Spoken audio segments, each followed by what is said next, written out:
নিকট গিয়ে বলি, দয়াবান বৃক্ষ, তুমি একটি কবিতা দিতে পারো?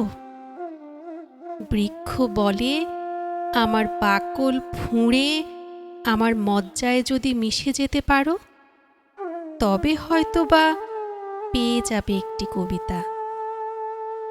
জীর্ণ দেয়ালের কানে বলি, দেয়াল, আমাকে তুমি একটি কবিতা দিতে পারো? পুরনো দেয়াল বলে, শাওলা ঢাকা স্বরে, এই ইট সুরকির ভেতর যদি নিজেকে গুঁড়িয়ে দাও, তবে হয়তোবা পেয়ে যাবে একটি কবিতা। একজন বৃদ্ধের নিকট গিয়ে বলি, নত জানু, হে প্রাচীন, দয়া করে দেবেন কি একটি কবিতা?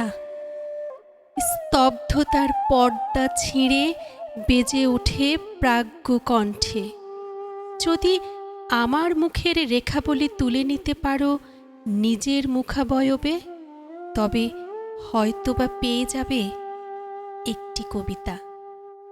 কেবল কয়েক ছত্র কবিতার জন্যে এই বৃক্ষ, জরাজীর্ণ দেয়াল এবং বৃদ্ধের সম্মুখে নত জানু আমি থাকব কত কাল?